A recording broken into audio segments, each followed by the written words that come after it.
Hi, how's it going everyone? Coach Jarrett and Coach Chris here. We have workout 3 for the Masters. So a little bit different format as far as releasing the workout. We want to give a really good explanation because there's a little bit of a twist in this workout. The movements and the style is very basic, but we're going to be doing a little bit of an addition to it to make things a little interesting as far as strategy goes. So as written, the workout is going to be 10 total rounds between you and your partner, 5 handstand push-ups, 10 pull-ups, 20 wall balls, 30 double unders. You guys break this up however you see fit. There's no real rhyme or reason on how you can do it. One person can literally do all 10 rounds. It does not truly matter to us. You can alternate rounds, you can do twos. You can really go through it however you see fit. You can actually even split up the reps during the actual movement. So for instance, if Chris is doing handstand push-ups, I can be waiting the pull-up rig for 10 pull-ups. Chris can be waiting over here for 20 wall balls, and I can do double unders. It really, truly does not matter. It's part of the strategy of this. The kicker on this is that during the workout, at some point in your 10 rounds within a 26-minute time cap, you are going to have to row 200 calories. So that is your added twist. So meaning, if Chris is doing his work over here, with his judge, I'm gonna have another judge over the rower doing kind of watching my calories.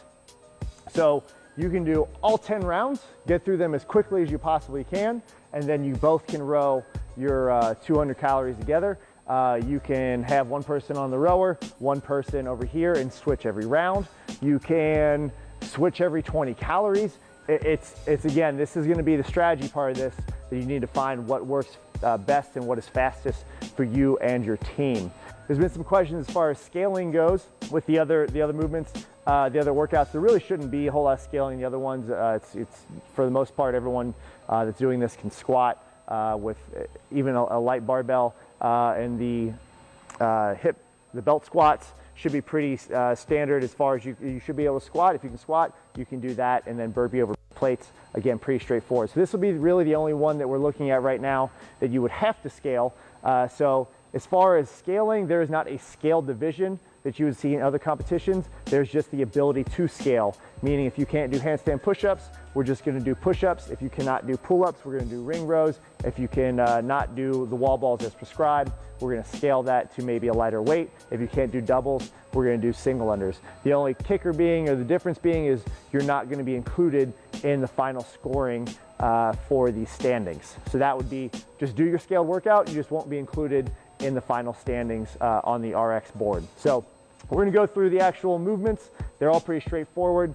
Coach Chris will be demonstrating. I'll kind of go through good reps and bad reps. For the handstand push-up, we're not necessarily gonna go open standards as far as the the 6 inches above the wrist and all that stuff, namely because that's gonna be too hard to keep track of a full on competition going on here. So we're really just looking at starting out in a handstand locked out position, head to the mat, and then back up.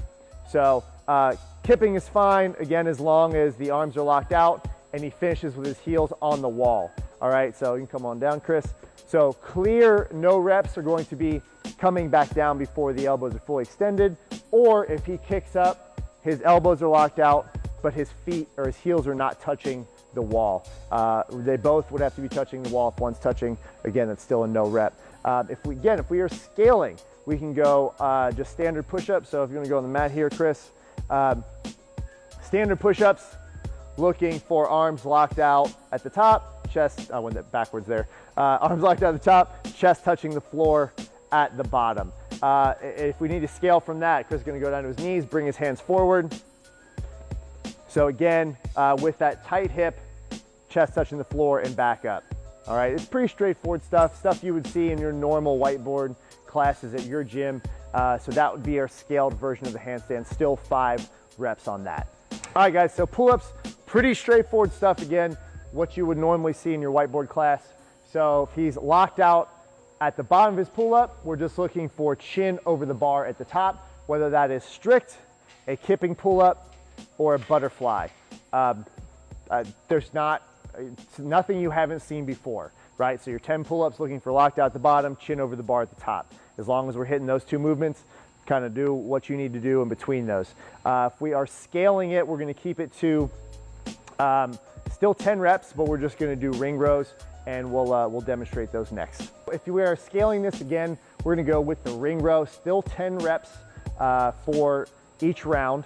So Chris is going to lean back. So we will have a tape line to where your feet cannot actually go behind, much like we did, I believe, in our last Masters competition where we had a scaling option. So again, looking much like the pull-up, is we're going to go locked out at the bottom, pulling our chest up to the rings at the top. All right, that is going to be the standard. So if he shortens that a little bit, right, he doesn't go all the way up, that's going to be a no rep. We're actually looking for chest to kind of reach the bottom of those rings. All right, guys, on wall balls, again, these are all super common movements. No weird stuff like maybe we have in the other workouts, no more interesting things you haven't seen before. One big thing on the wall ball, sometimes we see a short, so he's going to pull directly into a squat, right? Yeah, well, we kind of stop. There we go. That's what we don't want to see that on your first rep. We actually want to see full extension. Think of your med ball clean to start. Med ball clean to start. Again, looking for black target for the gentlemen, orange target for the ladies. Looking for full depth at the bottom of the squat. Ball touching at or above the line. The bottom, what we consider bottom of the line, is the very bottom point of your shield. So we must at least reach that point. Scaling option for this, we'll still do 20.